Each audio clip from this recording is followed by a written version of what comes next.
Welcome. This is Stacey Rivera with Achieve Emotional Mastery, and I have Ricky here today with me as a graduate from Achieve Emotional Mastery. And I'm so excited to hear him share his story out of his mouth of what just happened. And so thank you, Ricky, so much for being here. How are you doing today? Well, thank you. Good, good. So again, thank you just so much for taking some time out. It has been a pleasure working with you, such an amazing transformation from where you started to where you are now. And so I just want to recap. And so let's rewind the clock and go back to where you started. And so would you share with us, what were you struggling with before we started working together?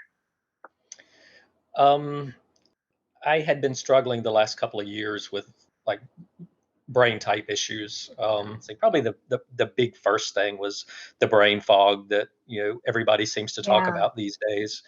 Really, for the most part, nothing helped other than just getting really really lucky and finding some type of drug that would knock it out. That was it. I mean, no Okay. supplements help, no programs help, nothing helped. Uh, Hmm. and it was a new phenomena for me. And along with that, I started having just kind of weird, almost like a roller coaster type days where I would feel like I was going Okay. to be coming down with a cold or something, just not feeling well. And then snapping out of it and feeling fine, and then snapping back into it, and it was just like a roller coaster like that all day long. And then Okay. the kind of like the last straw was insomnia. I started having very very strange, indescribable dreams, really. And I would wake Okay. up in the middle of the night just covered in sweat. But I couldn't put my Wow. finger on what was wrong because the dreams were so abstract. I had no idea. Okay. And at that point, with the insomnia, it was starting to, really, it wasn't manageable really anymore. And so at that point, I Okay. started, to seek medical attention. Sure. Okay. So hearing a lot of moving parts, which I love that you shared that because I feel like a lot of people that as they deal with anxiety and depression and also bipolar disorder, it's like that. It's like they're looking for these symptoms, they're looking at the criteria for what actually, what does OCD actually look like? And they're looking at criteria and they're going, I'm not sure I fit into any of these boxes. I'm dealing with all these different symptoms, like the brain fog. Because you could have brain fog and not necessarily have mental health issues, but it can most definitely overlap. Like brain fog is one of those things I hear of all the time. Yes, many times when people are experiencing problems with anxiety and depression, they're like, brain fog is the most frustrating thing. I'm used to my brain working. I'm used to being smart and quick with my answers. And now I just feel like everything's muddy. So thank you so much for just taking us through that. And so just to clarify, again, you were dealing with anxiety, depression, and brain trauma, right? Some brain injuries. Is that correct? Y- Yeah, it never occurred to me that I had a brain injury. But after I did have a brain mapping. I think it's called QEEG brain mapping. They said that my brain was just a total mess, pretty much a total mess. They couldn't even believe I was Okay. functional. Uh, Wow. but then, Okay. once they explained to me how brain injuries can accumulate over time. You could have been born with certain things, and Okay. they just don't crop up until later on in life. Later And on. so I Okay. became really convinced that my problems were a result of just brain injuries over time. Uh, Okay. Yeah. So let me jump in there because I love that. And again, just kind of paint a picture of feeling very much that this is a complicated situation, which it is. Every person is complicated. Every person, like we're just intricately made. And so it is. And so thank you so much just for kind of sharing where you started. What was the hardest part of what you were dealing with before we started? um, I had been working with health professionals for the last 2 years, Okay. with, mixed, I would say mixed results. The Sure. medication, I was extremely lucky in that the first medication they gave me worked extremely fast and extremely Right. well. Right. Yeah. So, that was helpful in that. But then it didn't last, right? Like we want to No, make sure we're clear. All right. At first it was like, oh yay. And then yeah. Yeah, Okay. within 3 months, it started to wane, and by 4 or 5 months, Wow. it may have even been making things worse at that point. It's hard Yeah. to say, but I Okay. got off that, tried some other things, nothing else even gave Yeah, me would any you hope share a whatsoever. little bit about, because I know that you had like this huge list of things that you had tried. Like and I love that about you, Ricky. When we first spoke was I could see in you this fighter of going, I'm not giving up.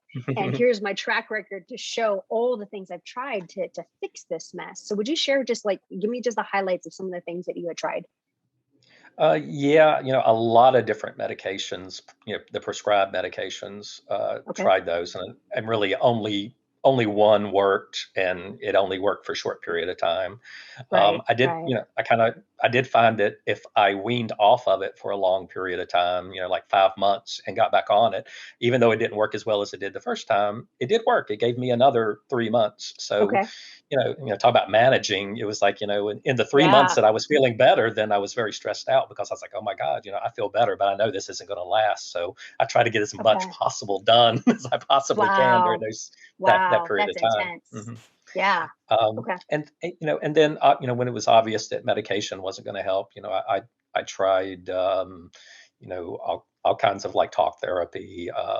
Okay. I tried you know, everything that the doctors could come up with to recommend. The TMS, I Okay. went through that, Yep. and again, it might have helped a little bit, but no, Not it what you were didn't really looking for. Yeah, not the help. Yeah. results you were looking for. Okay, yeah. Yeah, and then really the only other things outside of that they could really help me with, they said, well, try the ketamine infusion therapy, and I tried that, and that helped a little bit. It seemed that it really Okay, helped a lot with the brain fog, but as okay, far as the motivation, the sleep, and all of that, okay. it may have like worked for kind of give you a bump, for a day or Mhm. two. But for me, then I would just, within a week, I'd fall back into my old pattern.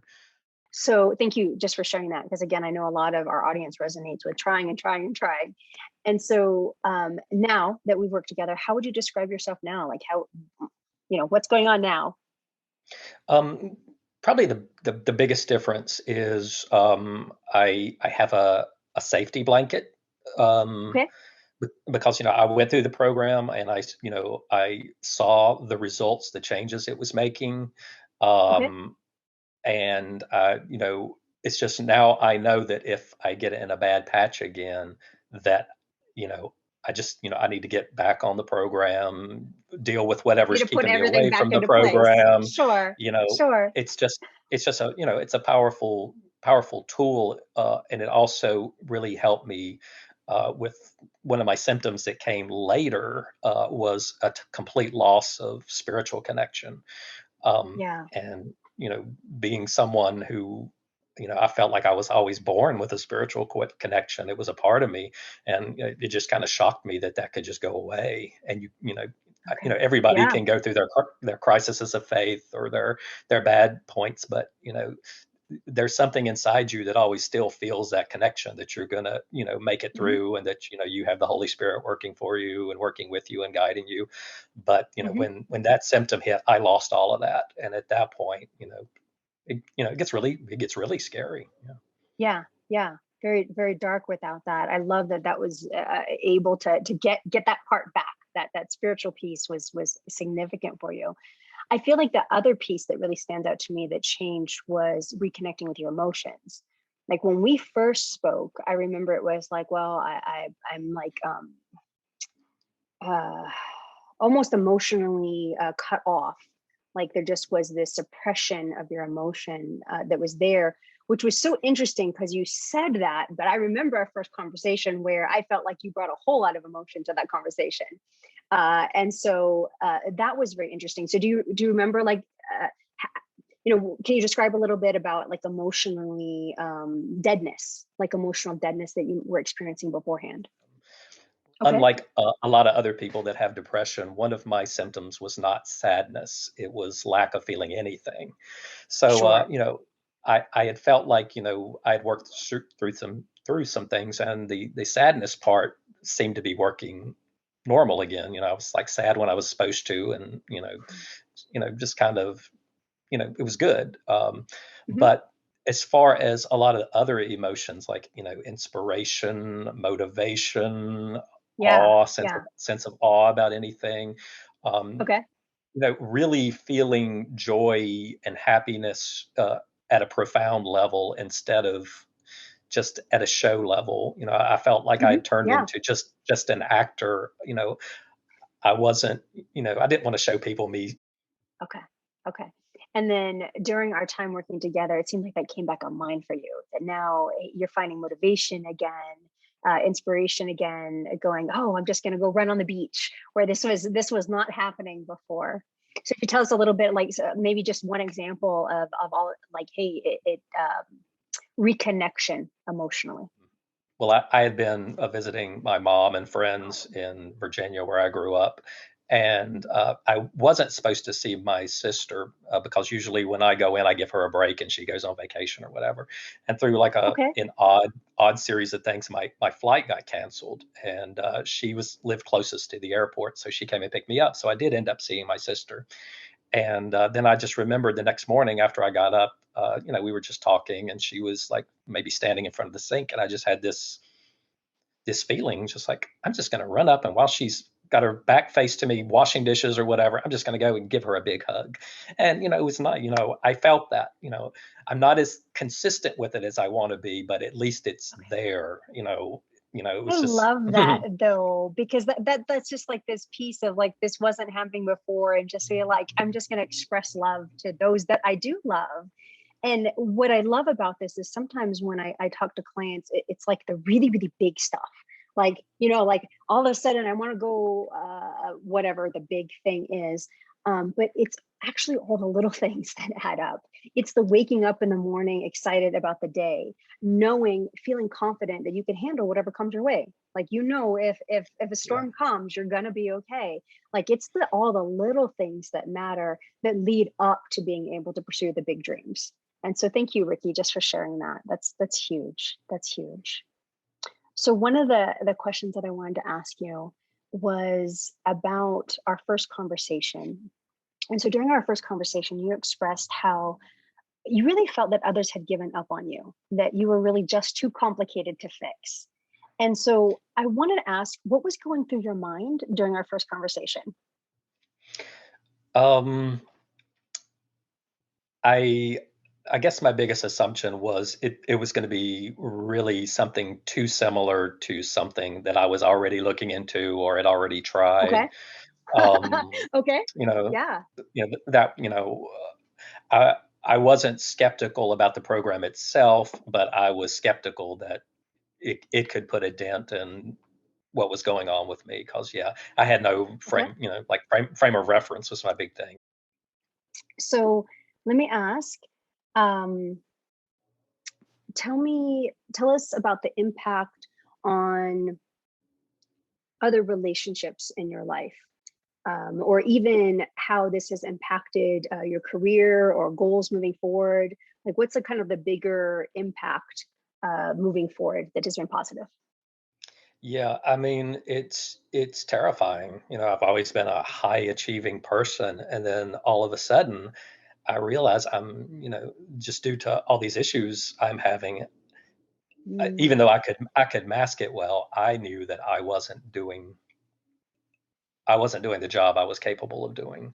We live in a world now where, your employment situation can change. You could be looking for a new job very, very quickly. sure. And that really scared me because to go back and, relearn stuff and get reacquainted with a whole new environment, that was just terrifying for me because I didn't know if I could handle it. Okay. And now, do you think you can handle it?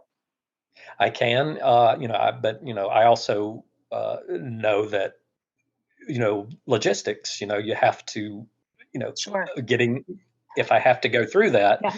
uh, or even like a new training at work or anything that upsets the apple Mhm. cart of where they are now, at least now I know that, if I start with logistics and, making sure that, I have everything scheduled the best I can, not overwhelmed, and Sure. even if Sure. something comes up to throw me off the rails, I can get back on the rails and have that safety blanket that we were talking Beautiful. about earlier.